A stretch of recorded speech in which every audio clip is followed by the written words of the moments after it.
성도님들, 우리 성경 가운데 참 많은 사건이 기록되어 있습니다. 성도님들, 만약에 우리가 이 많은 사건들 가운데 딱 한 사건을 경험할 수 있다면, 또 그 사건의 현장 가운데 그 사건의 현장을 볼 수 있다면, 성도님들은 어떤 사건을 경험하고 또 보고 싶으십니까? 많은 사건들, 순간들이 떠오를 겁니다. 하나님의 창조를 시작할 때 에덴 동산은 얼마나 아름다웠을까? 그리고 생명나무는 어떻게 생겼을까? 어릴 때 참 그런 게 궁금하더라고요. 그리고 한번 참 보고 싶고 또 먹어보기도 싶었습니다. 그리고 과연 선악과는 얼마나 보암직하고 먹음직스러웠길래 그런 유혹에 넘어갔을까?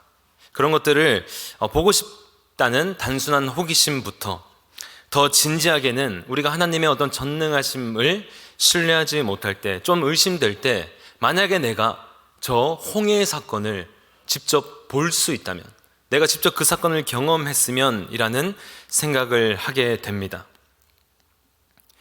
그 홍해가 갈라질 때에 얼마나 이스라엘 백성들이 놀랬겠습니까? 그리고 그 홍해를, 갈라진 홍해를 걸어갈 때 얼마나 소름이 돋았을까요? 비록 얼마 지나지 않아서 이 죄성으로 인해서 다시 애굽으로 돌아갈 거야, 애굽의 풍족함을 막 그리워하고 했지만, 그 홍해를 건너는 순간은 아주 희미했던 그 하나님의 살아계심과 전능하심을 확신하기에 부족함 없던 경험이었을 겁니다. 그러한 홍해의 경험도 한번 경험해보고 싶고, 또 여리고 성이 무너질 때 얼마나 웅장한 그 여리고 성이 무너질 때 그 하나님의 살아계심을 정말 확신했던 그 이스라엘 백성들, 그곳 가운데 또 함께 가보고 싶고, 또 우리 새학기 맞이 새벽 기도회 때 우리 누구 함께 나눴었죠? 다니엘서를 들으면서 사자굴에 들어갈 때 그 모습도 한번 보고 싶습니다. 다니엘이 그 사자굴에서 당당하게 나올 때, 왕이시여 보소서 할 때 그 당당한 외침이 어떤 목소리였을까? 그런 생각도 하게 됩니다. 제 개인적으로 가장 보고 싶은 것은 예수님입니다.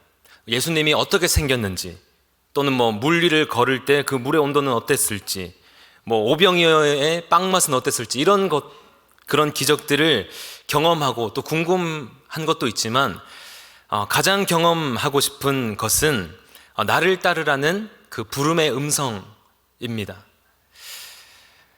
그저 흘러가는 대로, 세상이 말하는 대로 이 살아가던 죄의 삭스인 이 사망, 멸망을 향해 가던 그들, 가는지도 모르는 채 멸망을 향해 가던 그 죄인을 아무런 조건 없이 용서하시고 제자로 생명의 길로 부르는 그 사건을 저는 개인적으로 경험하고 또 그 목소리를 듣고 싶습니다. 그 제자들, 예수님의 그 부르심 앞에, 나를 따르는 부르심 앞에 그물도 배도 아버지도 버려두고 따랐습니다. 참 대단한 결단입니다. 그러나 그 제자들, 그 길을 잘 걸어가지 못했습니다. 못한 정도가 아니라 더 실패할 곳이 없을 정도로 실패했습니다. 나는 죽어도 예수님 부인하지 않겠다던 그 베드로, 그렇게 호언장담했지만 하루가 넘지 못해 예수님을 3번이나 부인하되, 그저 모르는 정도라 말하는 것이 아니라 저주하며, 그리고 하나님의 이름으로 맹세하며, 내가 하나님의 이름으로, 살아계신 하나님의 이름으로 맹세하는데 나는 결단코 저 사람 모른다라며 저주하며 그렇게 부인했습니다. 왜 예수님의 그 따름의 부르심, 그 사건을 경험하고 싶냐면, 저도 매 순간 베드로처럼 실패를 경험하기 때문입니다. 베드로처럼 매 순간 이 따름의 길에서 실패할 때 매주 말씀을 듣고 결심하고 따르겠노라 말하지만 나조차 내 고백을 신뢰할 수 없을 때, 내 고백과 내 결단이 너무나 공허해 보이고 반복되는 실패와 좌절로 정말 이 고백이 가치 없어 보일 때, 이런 나를 사랑하실까? 이런 부족한 나를 정말 사용하기를 원하실까? 정말 아직도 나를 따르라고 말하실 주님이실까라는 의심이 듭니다. 성도님들, 그도 그럴 것이 우리가 사람과 사람 사이에도 그렇습니다. 사람과 사람 사이에 한 번만 약속을 어겨도 그 사람의 신뢰를 이전과 같이 하지 못합니다. 그런데 만약 그 약속한 사람이 5번을 어겼다 생각해 보십시오. 10번 어겼다, 20번 어겼다 라고 생각했을 때 그 사람을 정말 처음 마음처럼 신뢰할 수 있으십니까? 우리는 신뢰하지 못합니다. 내 저럴 줄 알았다 라는 이야기 합니다. 만약에 성도님들 100번 어긴 사람이 내 앞에 있다 생각해 보십시오. 그 사람을 사람 취급할까요? 사람 취급하지 않을 겁니다. 멸시할 겁니다. 주님도 그렇지 않을까? 내 실패가 너무너무 반복될 때 주님도 나에게 그런 마음이 혹여나 가지지 않으실까? 과연 처음 마음이실까? 라는 의심이 들 때 그 예수님, 제자들 다 떠난 그때 부활하시고 가장 먼저 하신 일, 그리고 하신 유일한 일, 실패한 제자들 찾아가서 다시 제자로 부르신 일입니다. 내 어린 양을 먹이라, 내 양을 치라, 내 양을 먹이라 부르셨습니다. 저는 그래서 그 부르심, 정말 그런 실패에도 포기하지 아니하고 찾아가서 내 양을 먹이라 라고 말씀하신 그 부르심을 들은 베드로가 참 부럽기도 합니다. 성도님들, 우리는 부르심이 얼만큼 확실한지에 따라서 예수님의 길, 예수님의 부르신 길을 정말 힘차게 걸어갈 수 있기 때문에 이 부르심은 굉장히 중요합니다. 성도님들, 우리는 예수님이 이런 매번 실패하는 이런 나를 다시 제자의 자리로 부르셨다는 것, 어떻게 확신하십니까? 오늘 본문에도 너희가 부르심 받은 일에 합당하게 행하라고 말씀하십니다. 우리 4장 1절 말씀 우리 한번 같이 읽겠습니다. 4장 1절 말씀입니다. 함께 읽겠습니다. 그러므로 주 안에서 갇힌 내가 너희를 권하노니 너희가 부르심을 받은 일에 합당하게 행하여. 아멘. 성도들, 합당하게 행하기 위해서는 이 부르심의 사건이 확실해야 됩니다. 정말 나를 부르셨구나, 실패해도 다시 일어날 수 있는 것 주님이 부르셨기 때문에 매번 그 합당하게 행함에 실패해도 우리는 다시 일어날 수 있습니다. 그런데 이 부르심이 약하면, 정말 날 부르셨을까라는 의심 가운데 있으면 우리는 합당하게 행할 근거와 동력을 잊어버립니다. 성도들, 이 부르심 우리는 어떻게 확신을 가질 수 있습니까? 우리는 무엇을 근거로 이 확신을 가지십니까? 성도들, 바로 이 확신을 가질 수 있는 것은 성령을 통한 기록된 말씀, 세례, 성찬인 줄 믿습니다. 성도님들, 이 세례와 성찬 그리고 기록된 말씀을 통해서 우리는 부르심의 확신을 가질 수 있습니다. 이것만이 우리를 부르심의 확신 가운데로 인도하는 것입니다. 가장 먼저는 말씀이신 그리스도입니다. 그리스도는 말씀이십니다. 우리 요한복음 1장 1절부터 4절까지의 말씀 우리 함께 읽어보겠습니다. 함께 읽겠습니다. 태초에 말씀이 계시니라. 이 말씀이 하나님과 함께 계셨으니 이 말씀은 곧 하나님이시라. 그가 태초에 하나님과 함께 계셨고 만물이 그로 말미암아 지은 바 되었으니 지은 것이 하나도 그가 없이는 된 것이 없느니라. 그 안에 생명이 있으니 이 생명은 사람들의 빛이라. 아멘. 성도님들, 그리스도는 말씀이라 성경은 분명하게 말하고 있습니다. 태초에 하나님과 함께 계셨으며 창조의 본체이시며 하나님의 말씀이신 말씀이 육신을 입고 이 땅에 오셨습니다. 그분이 바로 누구십니까? 예수님이십니다. 예수님만이 빛이시며 생명이며 진리라 선포되는 곳 가운데 주님은 계십니다. 믿으십니까? 성도님들, 지금 이 순간에도 예수님만이 빛입니다. 생명입니다. 진리입니다. 선포되는 그곳 가운데 예수님은 함께 하십니다. 그리고 이 기록된 말씀을 읽을 때, 예수님은 길이요 진리요 생명이다 기록된 그 말씀을 읽을 때, 또 그 말씀이 선포될 때 성령님은 우리에게 역사하십니다. 성도님들, 이 성경을 읽을 때 지금 제 어린 아이가 있어서 한참 동화책을 많이 읽어줍니다. 성도들, 이 성경책과 동화책이 다른 이 근거가 무엇입니까? 무엇이 다릅니까? 그것도 옛날 얘기. 성경도 2000년, 최소 2000년에서 3500년 오래오래된 기록 이야기입니다. 무엇이 다릅니까? 바로 성령님이 이 말씀을 통해서 역사하기 때문에 다른 것입니다.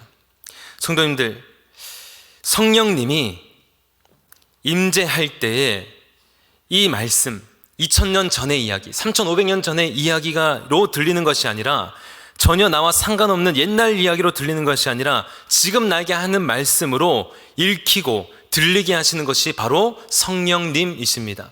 그 성령님이 이 말씀을 읽을 때, 들을 때에 나에게 하는 말씀으로 들려지기에, 읽혀지기에 그 말씀을 통해서 우리는 부르심을 들을 수 있고 응답할 수 있는 것입니다. 성도님들, 2000년 전 그보다 셀 수 없이 오래된 기록이지만 이 말씀과 선포를 통해 우리의 어둠을 비추시고 빛으로 생명으로 나오라, 진리를 따라라 부르십니다. 그렇게 예수님이 우리를 부르십니다. 또 하나의 확실한 부르심이 있습니다. 그것이 바로 성례전입니다. 성도들, 우리 3월 31일 날 무엇이 있죠? 네, 세례식 있고요. 그 다음에 우리 바로 오는 주일날 무엇이 있습니까? 성찬 있습니다. 이 성례, 이것은 정말 확실한 예수님의 부르심입니다. 우리 갈라디아서 3장 26절부터 28절까지 또 함께 읽어보겠습니다. 함께 읽겠습니다. 너희가 다 믿음으로 말미암아 그리스도 예수 안에서 하나님의 아들이 되었으니 누구든지 그리스도와 합하기 위하여 세례를 받은 자는 그리스도로 옷 입었느니라. 너희는 유대인이나 헬라인이나 종이나 자유인이나 남자나 여자나 다 그리스도 예수 안에서 하나이니라. 아멘. 오늘 말씀 4절부터 6절까지도 이런 말씀입니다. 또 함께 읽어보겠습니다. 에베소서 4장 4절부터 6절까지의 말씀입니다. 함께 읽습니다.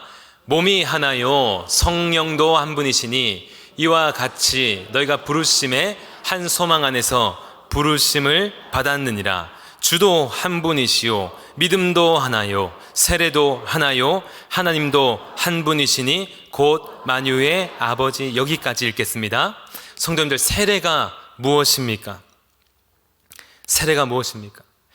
어떤 죄악도 조건 없이 용서하시며 이 전능하신 거룩하신 하나님의 자녀가 되는 그 부르심 앞에 주님, 이 세상 저 애굽 버리고 예수님만이 나의 주인이라 고백하는 것, 그것이 세례입니다. 예수님만이 나의 신랑입니다. 나는 주님의 신부입니다. 당신만 바라보겠습니다. 그 부르심 앞에 응답하며 고백하는 시간입니다. 주님은 나의 머리시요 나는 주님의 몸입니다. 응답할 때 성령님이 예수 그리스도로 옷 입혀주신다라고 성경은 분명히 말씀하고 있습니다. 성도님들, 세례 받을 때 기억하십니까? 저희 이제 고등부 친구들 함께 이제 할 때 대부분 유아 세례를 받더라고요. 그래서 세례 받을 때 잘 기억을 하지 못합니다. 성도님들, 저도 유아 세례는 아니지만 어린 나이에 세례 받을 때 정말 이런 고백까지는 하지 못했던 기억납니다. 그냥 받으라니까 받고 했던 기억이 납니다.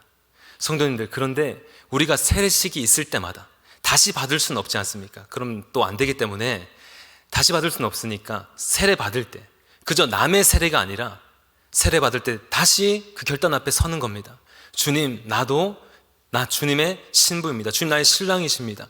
다시 그 결단 앞에, 다시 그 부르심 앞에 응답할 때에 우리 예수 그리스도의 부르심은 흐려지지 않을 줄 믿습니다. 성도님들, 또 성례전 있습니다. 성찬, 이 빵과 포도주 만질 수 있는 말씀입니다. 성도들, 성찬은 생일을 기념할 때 우리 무엇을 먹습니까? 케이크를 먹죠. 어떤 예수님의 오심을 기념하기 위해서 먹는 케이크 아닙니다. 그 케이크와 이 성찬의 빵이 무엇이 다릅니까? 라고 물을 때 단 하나 다른 것이 있습니다. 성령님이 그 빵과 포도주에 임재하시기 때문에 다릅니다. 성도님들, 성령님이 빵과 포도주를 말씀으로 거룩하게 만드십니다. 성찬 때에 예수님만이 빛입니다. 예수님만이 생명입니다. 예수님이 진리입니다. 그 선포될 때에 하나님이 빵과 포도주를 하나님 말씀으로 거룩하게 만드십니다. 그렇게 빵과 포도주는 예수님의 몸과 피가 됩니다. 그렇게 우리는 한 분 예수 그리스도를 믿고 예수님의 이름으로 하나의 세례를 받고 한 분 예수님의 몸과 피를 받은 우리는 한 몸입니다. 성도님들, 그렇게 말씀이 선포되는 곳에 교회 공동체가 만들어지고 교회 공동체는 예수 그리스도의 몸이 됩니다. 그렇게 우리는 예수님의 몸으로 부름 받았습니다. 부름 가운데 합당하게 행하라라고 오늘 말씀 1절 가운데 말씀하셨습니다. 이 몸은 죽은 몸이 아닙니다. 움직이는 몸, 살아있는 몸입니다. 무엇을 향해 살아있고 무엇을 향해 움직이는지 그 방향성도 예수님께서 분명하게 말씀하셨습니다. 예수님께서 우리를 부르실 때 빛과 소금으로 부르셨는데 무엇의 빛과 무엇의 소금으로 부르셨습니까? 세상의 빛, 세상의 소금으로 부르셨습니다. 우리는 세상을 치유하고 회복시키며 일으켜야 될 그런 몸입니다. 성도님들, 그렇게 우리 이 몸을 세우기 위해서 각 사람대로 선물의 분량을 주셨다, 은혜를 주셨다라고 말씀하십니다. 오늘 말씀 7절과 11절부터 14절까지 또 함께 읽어보겠습니다. 7절과 11절부터 14절까지의 말씀입니다. 함께 읽겠습니다. 우리 각 사람에게 그리스도의 선물의 분량대로 은혜를 주셨나니 그가 어떤 사람은 사도로, 어떤 사람은 선지자로, 어떤 사람은 복음 전하는 자로, 어떤 사람은 목사와 교사로 삼으셨으니 이는 성도를 온전하게 하며 봉사의 일을 하게 하며 그리스도의 몸을 세우려 하심이라. 우리가 다 하나님의 아들을 믿는 것과 아는 일에 하나가 되어 온전한 사람을 이루어 그리스도의 장성한 분량이 충만한 데까지 이르리니 이는 우리가 이제부터 어린아이가 되지 아니하여 사람의 속임수와 간사한 유혹에 빠져 온갖 교훈의 풍조에 밀려 요동하지 않게 하려 함이라. 아멘. 정말 우리 원래는 예수님의 부름 받기 전에는 세상의 풍조, 공중권세에 잡은 자를 따라서 육체의 욕심대로 육체가 원하는 것을 하는 하나님과 전혀 상관없이 살아가는 본질상 진노의 자녀였습니다. 언약 밖에 있던 이방인이었습니다. 언약도 소망도 하나님도 없지만 하나님의 긍휼과 사랑으로 죽어가는 우리를 살리셨습니다. 그렇게 우리는 그 어떤 것도 자랑할 것이 없습니다. 나 잘났다라고 할 것이 없습니다. 다 주님의 은혜로 여기 선 것입니다. 그렇게 주님이 은혜로 선물로 우리의 각 직분을 주셨다라고 말씀하십니다. 성도님들, 이 직분 어떤 위계가 결코 아닙니다. 우리는 부름의 한 소망 안에서 부름받았습니다. 유대인, 이방인, 다른 소망이 있는 것 아닙니다. 남녀, 이방인, 유대인, 남녀노소, 차별, 빈부, 명예, 질병의 유무에 의한 어떤 차별도 없습니다. 예수님 그것을 허무시고 하나 되게 하셨습니다. 성도님들, 이 한국교회 많이 걱정합니다. 한국교회 가운데 세상의 풍조가 그대로 투영되어 있는 모습을 봅니다. 재물이 있는 사람, 권력이 있는 자와 없는 자, 학력이 좋은 자와 그렇지 않은 자, 남자와 여자, 어른과 아이 사이에 차별이 있습니다. 힘과 권력의 끝없는 다툼이 교회 안에 있다고 들려옵니다. 이제는 세상보다 더한 곳이다라는 말을 들을 정도가 되어버렸습니다. 세상이 교회의 공정과 정의를 염려하는 지경까지 이르렀습니다. 성경의 말씀처럼 경건의 모습은 있지만 능력은 잃어버린 그런 모습으로 보여집니다. 손들, 그런데 이런 교회 주님 포기하지 않으십니다. 이런 교회를 회복하기 위해서, 더 하나 되기 위해서 우리에게 직분을 주셨다라고 말씀하셨습니다. 성도님들, 그리스도의 몸은 생명을 살립니다. 생명을 살리는 일 하나가 되어야 합니다. 성도들, 우리가 제가 이제 살면서 정말 정신을 집중해 본 일이 있습니다. 그게 뭐냐면 군대에 있을 때 바느질을 해야 되더라고요. 제가 바느질을 이제 처음 해봤는데 정말 제 인생에서 가장 집중을 했던 것 같아요. 처음 그 바느질에 바늘 귀에 실을 꼽을 때 이게 쉽지가 않더라고요. 그 젊은 팔팔한 20대인데 정말 온 몸에 동원돼야 됩니다. 그냥 손가락만 움직인다고 되는 게 아닙니다. 손들 바늘 꼽을 때 뭐 해야 됩니까? 집중, 호흡도 참아야 돼요. 숨도 참아야 돼요. 이 폐도 멈춰야 됩니다. 심장도 좀 더디게 뛰어야 됩니다. 그렇지 않으면 막 쾅쾅쾅 막 이게 뛰는 상태에서 흥분된 상태에서 이게 꼽지 못합니다. 온 몸이 집중해야 됩니다. 온 몸이 하나가 돼야 바늘에 실을 꼽을 수 있습니다. 성도님들, 바늘에 실 꼽는 것도 온 몸이 하나가 되어야 꼽을 수 있는데 생명을 살리는 것, 이것 몸 따로 놀면은 결코 살릴 수 없습니다. 우리 생명 살리라고 주님 부르셨습니다. 근데 우리가 직분, 나 잘났다, 나의 것을, 나의 의로움을 드러내는 것 가운데 결코 생명 살림은 일어날 수 없습니다. 성도님들, 우리 모두 하나 되어 생명 살리는 대봉교회가 되기를 간절히 소망합니다. 성도님들, 그렇게 우리 그리스도의 장성한 분량까지, 그리스도의 성품을 닮는 그 분량까지 정말 한 마음 한 몸이 되어 정말 한 영혼을 사랑하는 그 모습이 될 때까지 우리는 끝없이 훈련해야 됩니다. 우리 오늘 말씀 2절 3절 마지막으로 한번 읽겠습니다. 오늘 말씀 4장 2절 3절입니다. 함께 읽겠습니다.